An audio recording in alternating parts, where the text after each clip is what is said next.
بسم الله الرحمن الرحيم. شاشة كمبيوتر ال جي 19 بوصة، مفيش باور خالص. ادي الادابتور راكب وما بتفتحش.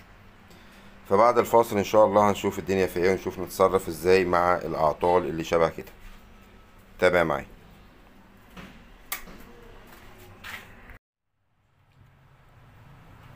طبعا اول حاجة هنعملها في الموقف اللي زي كده او هنبص على دايرة الباور على طول اللي هي الادابتور نفسه.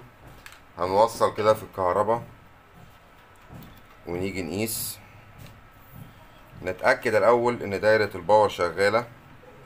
بيبقى الموجب من بره، السالب من بره، والموجب على اللي جوه، مفيش أي حاجة خارجة. فكده هنفتح الأدابتور بتاعنا كده ونشوف مشكلته ايه. أنا فاتحه ومجهزه أهو، عشان هو بيبقى بلزق وفتحه متعب شوية.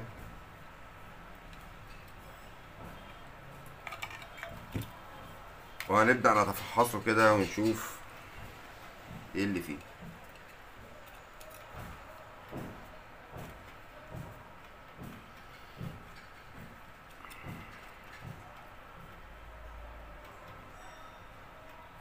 عندنا هنا مكثفات منفخة اهي.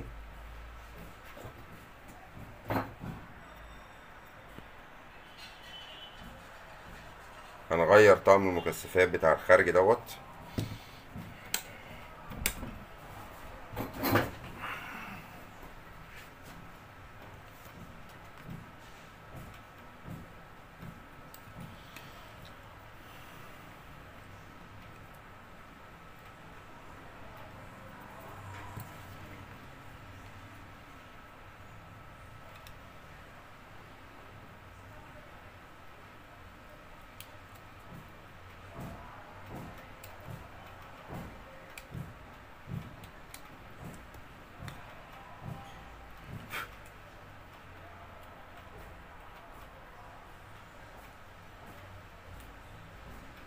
الحاجات دي مشكلتها ان هي بتبقى ملزوقة بسيليكون، فلازم نفتح السكة بتاعتها عشان ما نبوظش البوردة نفسها. لازم نتأكد ان الحاجات دي السيليكون مفكوك منها.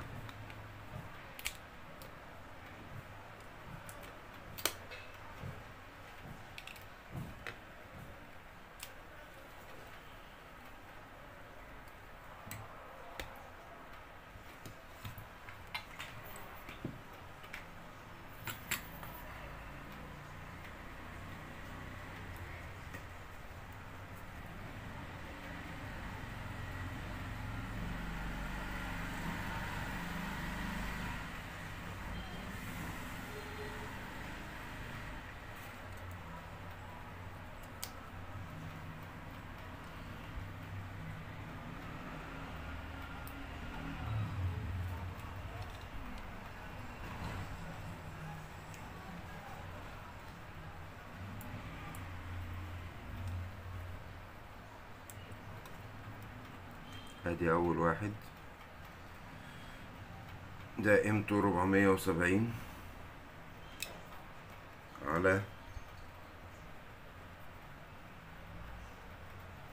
35. والتاني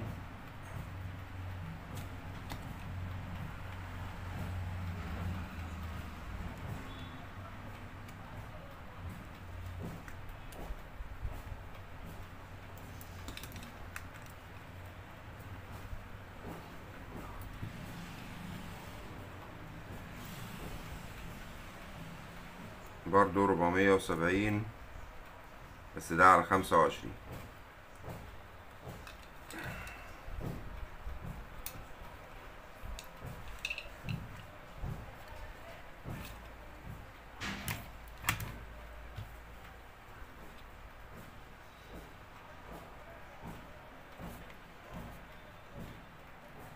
ننضف مكانهم ان شاء الله كده.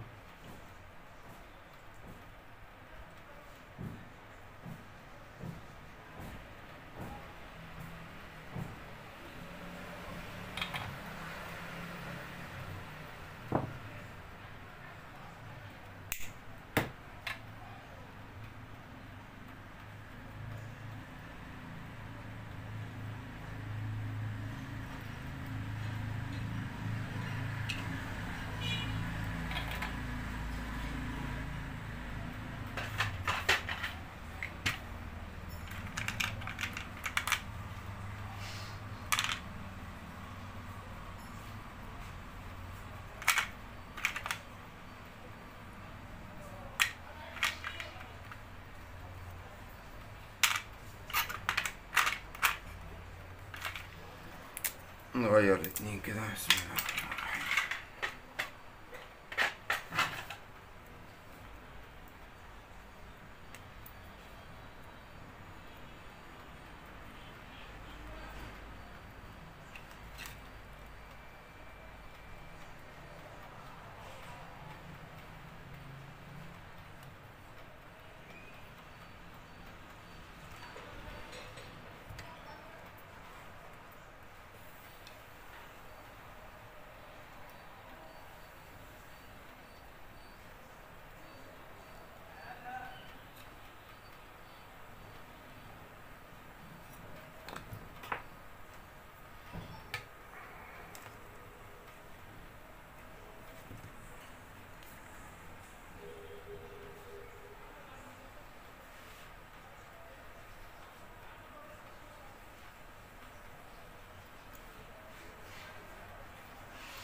هنجرب بقى ان شاء الله. بسم الله الرحمن الرحيم.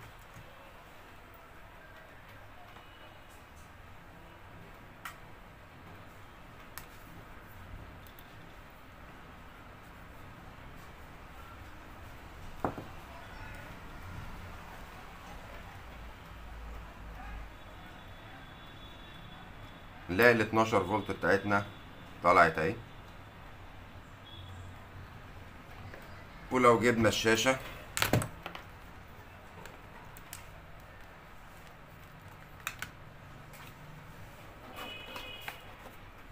بسم الله،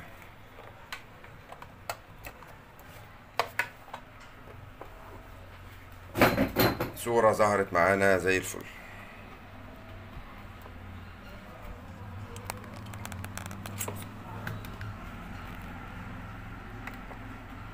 ادي الزرار انا طافي، استقرت اللمبة والشاشة فتحت.